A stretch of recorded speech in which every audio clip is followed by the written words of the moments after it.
Hi guys, welcome back to this Money Control live stream. You're watching Closing Bell with me, Nandita Khemka. Well, what a blockbuster move on the Sensex today. In fact, it was a strong start to the September series after a downbeat end to August series. We saw a 550-point up move coming in on the Sensex and a triple-digit rally coming in on the Nifty. 181 points higher for that index. 19,435 is where it shut shop at. And the interesting part is that we have snapped out of a 5-week losing streak. So this is the kind of a blockbuster Friday move that the markets were waiting for and has finally come by. So let's take a look at what the other indices were up to in today's session. Sensex, as I mentioned, up over 550 points. You had the mid and small cap indices hitting a fresh high in intraday trade. In fact, advanced decline ratio was firmly in favor of the gainers. In fact, the India VIX index has also cooled off quite significantly. Metals as a pocket was shining given the fact that the China PMI data has sprung an upside, upward positive surprise, and that's something that spurred buying interest in metal counters. So PSU banks, autos, energy were among some of the other sectoral movers.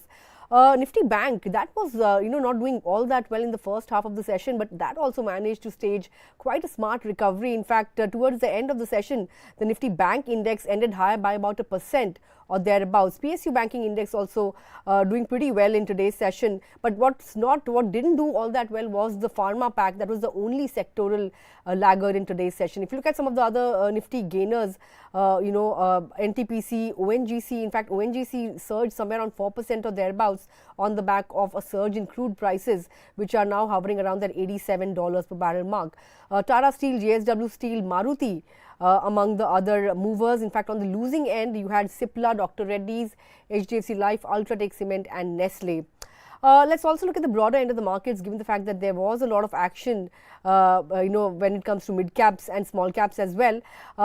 Some block deals continue. Five-star Business Finance saw a block deal wherein 9.2% stake changed hands, and that stock was under some bit of selling pressure today. IDFC First Bank was another counter that saw a block deal of somewhere around 4.5% changing hands. Genus Power, that stock was rallying on the back of a 2,200 crore rupee smart metering order. That stock was in fact locked in upper circuit today. ITD Cementation bagged a 3,200 crore rupee marine contract, so that stock was up somewhere around 10 to 12% or thereabouts. And BSC, that stock, look at that stock. I think each day of this week that stock has gained. Yesterday it was up 10%, and today it had revised its buyback price to 1,080 rupees per share, but then I think it shot past that level as well. Among the other Nifty 500 gainers, you had BHEL, that stock was up 13%, DCM Shriram, Vodafone Idea, India Cements, IRFC, railway stocks were also gaining mojo today. On the losing end, on the Nifty 500, Brightcom continues to be under pressure. Poly Medicare, HDFC AMC, that saw some bit of action yesterday on the back of MSCI rebalancing, was also under pressure today. And Torrent Pharma, that stock was also under pressure. But let me also bring on board our technical guest for today. Joining me is Ajit Mishra of Religare Broking. Good afternoon, Ajit. Thanks a lot for joining in. Finally looks like we have edged past that 19,400 mark, snapped out of a 5-week losing streak. But do you think next week we will see the momentum build from here and perhaps a reclaim of 19,500 on the cards? Yeah, good afternoon, Nandita. So, Nandita, of course, could not have asked for any better start of the September series than this. Yes, it's a good close. We have ended the 5-week losing streak. But Nandita, one thing which we have been, noticing consistently is that earlier also we had these kind of attempts where index surpassed the hurdle of short-term averages around 19,400, 420 levels, which was placed earlier, but it couldn't sustain. So indications are favorable because the downside was capped. We made multiple attempts to break 19,200 mark on the Nifty, but somehow we managed to hold. So after this, such a strong, range-bound consolidation, it seems like that bears are slightly losing control now, and on the sectoral front, metal, auto, IT counters are holding strong. Banking have shown resilience selectively.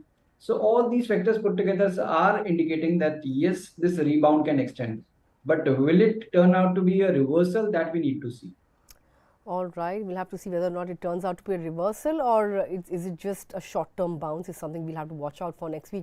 But before I come to you for some of the stocks that I want to talk to you about, let's talk about some of the auto sales figures that have come out. In fact, Maruti and M&M, these two stocks have hit a record high in today's session. Maruti sales have come in higher by about 14.5%. That was largely in line with estimates. M&M auto sales beat estimates, up 19%, highest ever SUV sales for M&M.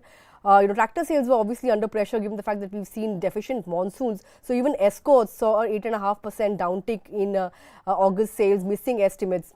Bajaj Auto 15% down on a YOY basis. However, it came in higher than what the street was expecting. And Bajaj Auto, in fact, management was on CNBC TV 18 today and has said that retail growth may pick up to 5 to 8% or thereabouts in the upcoming festive season. Tata Motors, in fact, sales were down 1%. They were below estimates. But let's talk about Maruti first, Ajit. This stock hit a fresh record high today, surpassed 10,000 rupees mark again.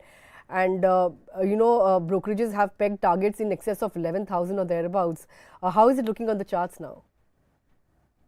So again, I can't recollect that last time when we saw these kind of moves, means nearly 9% kind of gains in Maruti in a week, with very strong volumes. So I definitely feel that this kind of move with volumes around the record highs, that clearly indicates that the overhang that we had earlier around this 10,000 mark is over now, and the move is going to be upward, from here on also. But should we enter at the current level? I feel that one should wait for any dip, because the recent surge from 95 to almost 10,400 mark was almost vertical. So let's wait for any dip around 10,200, 10,100 zone, in case if you are planning to initiate a fresh trade. And 9,900 should be your stop for that position, and for the positional target of 10,800 to 11,000 levels. All right, that's the view on Maruti, but let's also talk about the two-wheeler space. Eicher has relaunched, or in fact launched Bullet 350. Base price is at 1.7 lakhs or thereabouts, and mid-range is 1.9 lakhs and top end is 2.16 lakh rupees. Yesterday we saw, in fact just a few days ago, we saw Hero relaunch Charisma as well. Lots of competition in the premium bike space, and Hero Moto, of course, is recovering after the whole, ED raids that happened, in the company's top management and offices as well.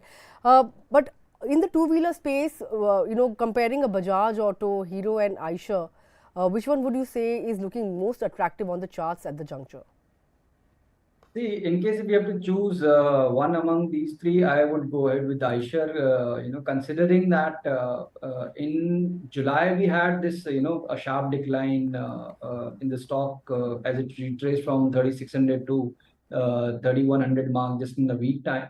And since then, we have been seeing a gradual recovery, and this week this recovery has strengthened. Means we have managed to form a decisive candle on the weekly basis, while holding up the short-term averages. So that indicates that the overhang that we had, after this fall, is somehow over now, and we are going to see a gradual recovery towards, let's say, 3550, 3,600 levels in the near future. It's not that the other two are not looking good, but if we, having a view, let's say for a week or two, then Eicher could outperform. All right, that was about the auto pack, but let's also talk about Genus Power then. This stock was up, has been up somewhere around 10% in the last 5 sessions. In fact, today it was locked up in upper circuit. It has bagged another smart metering order worth 2,200 crore rupees or thereabouts. It's the third order that the company has won in the last 2 months. Total order book is somewhere around 11,000 crore rupees, and it expects a significant recovery from the third quarter onwards on the back of robust order inflows. The shares are up 50% in the last 1 month, and I think on a YTD basis, the stock has given somewhere around 3x returns already. How does the chart look going forward now, Ajit, here onwards? So that's right, and that's almost like a dream run. In last just 3 months, the stock has inched from 80 to 270 levels. So after such a phenomenal surge, it's very difficult to comment on the pace of rise, or maybe if this momentum would continue.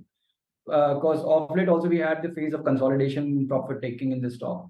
So those who are riding it from the lower level, they can continue to trail their stop losses and maintain a trailing stop at 245.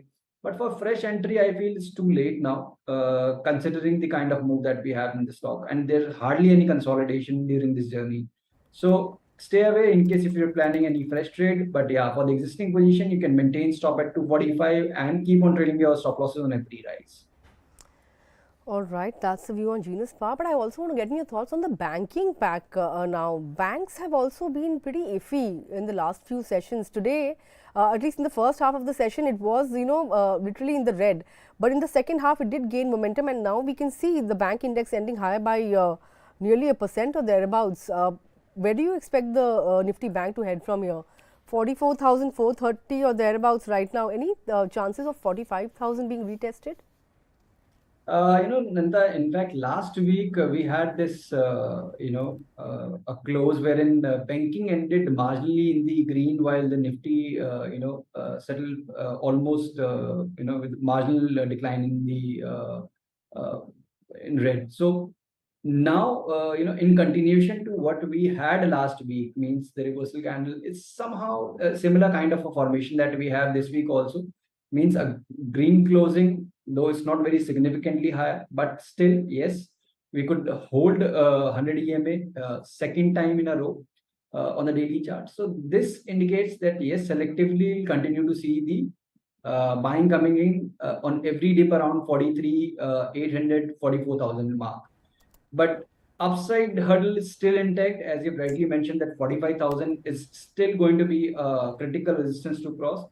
And once we cross 45, then there's a possibility that there could be a sustained up move in the stock, which could, in the index, which could help the index to make a new high. Otherwise, I feel that it might see, a very restricted buying in select, banking names. Like today, we had some of these PSU banking name doing well, and the other day it was select private banks. So be very selective, and we are not very bullish until we cross 45,000 mark decisively in the banking. All right, that's the view on Nifty Bank. But what are your thoughts on BSC? This stock is up somewhere around 25% this week itself, and it has revised its buyback price to 1,080. Now it has run up past that as well. Should one chase this momentum in BSC now? No, Nanda, because we have crossed this record high that we made last in March 2022, and 23% in this week itself. Volumes are great, everything looks great, but I feel that if the view is short term, then one should not chase the momentum, because the risk to reward is not favorable, because the stock comes close to around 930, 920 levels. So if you are okay taking such kind of a risk, which we usually recommend not to do so, considering that we are not in a clear bull run, or like we are seeing outperformance in the broader indices, that is there. But still, when the risk reward is not in your favor, then one should wait for any consolidation or a dip. So for BSC, 1,050, 1,000 range could be the ideal area where one can look to initiate fresh long with 920 as a stop. And since we're in an uncharted territory, it could be close to around 1,200 plus level that we might test. Right. What about BHEL? On the back of order wins, even this stock has been on a tear, and in fact, just about today, it has rallied 12%. So BHEL, I can recall this, that prolonged corrective tone or phase, like almost 13 years. We made a high around 2010. Around 320 levels, and since then it has been a gradual decline in BHEL. Finally, in the recent months, we've seen the stock surpassing that declining trend line, and since then we have been seeing a very strong move. So it's almost like from 70, the area of reversal, to almost 140 now. So we believe that yes, this momentum is likely to continue after such a long consolidation corrective phase. But for the short-term traders, again, I would recommend considering the kind of move that we have seen. is to wait for any dip around 130, 125 levels instead of initiating any fresh long at the current zone. And with stop of around 115, then they can wait for 150 plus zone, let's say in a week or two. Right. I don't recall asking you about metal stocks. I think they have been, at least this week, 3 out of 5 sessions they have gained. And today, of course, they were the biggest sectoral gainers. There's been some, positive surprise on some China PMI data that has come in, and that has spurred buying interest in this pocket. But, if you compare a Tata Steel vis-a-vis Hindalco or JSW Steel, which one is the best poised on the charts at the current juncture?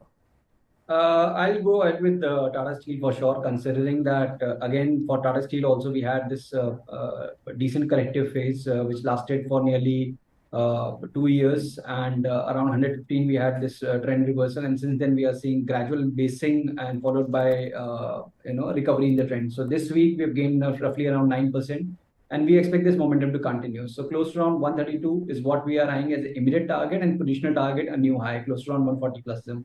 So maintain longs, you can create fresh also with 120 as a stop. All right, that's the view. Tata Steel looking, best among the metal stocks. But what about the 5-star business finance? Stock was under selling pressure today, given the fact that there was a block deal. But over the last 1 month, it has barely, in fact, it has been in the red, down 3% or thereabouts. How should one trade into this counter now? I seriously feel that one should avoid the recently listed names, especially in case if this trend is not clear.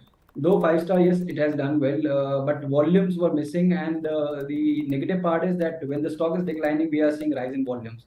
It's a pretty clear, negative indications that we have in the stock. And in case if you're holding, maintain stop at 715. For the existing position, and in case it witnesses any bounce toward like 750, 755, you should exit.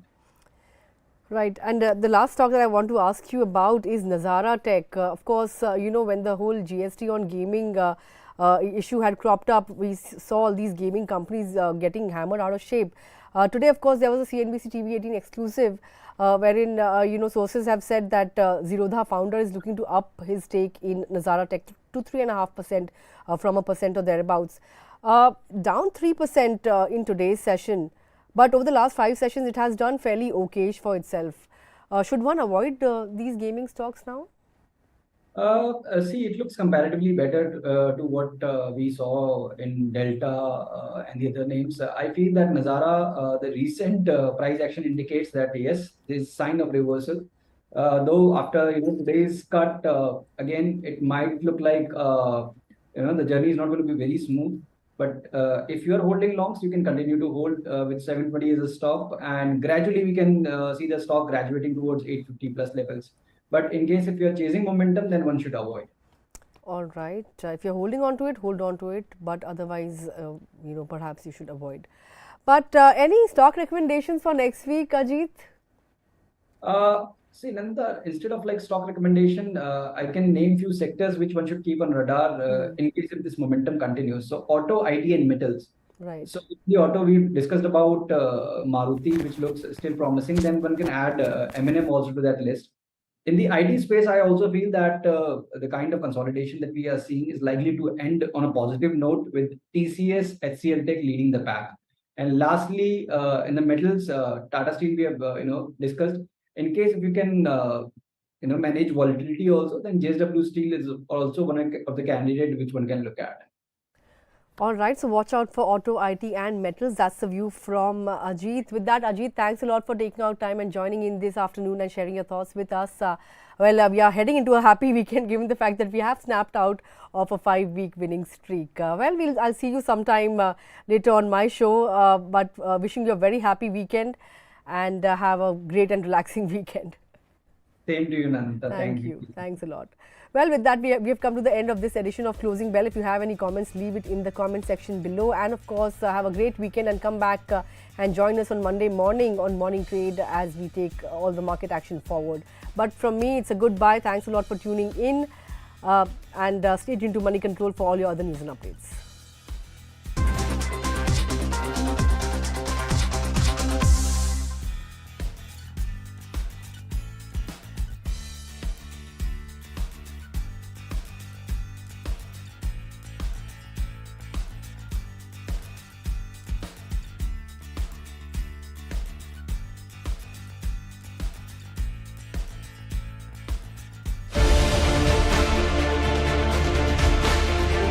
How do world leaders view India? I've long believed that the relationship between the United States and India is will be one of the defining relationships of the 21st century.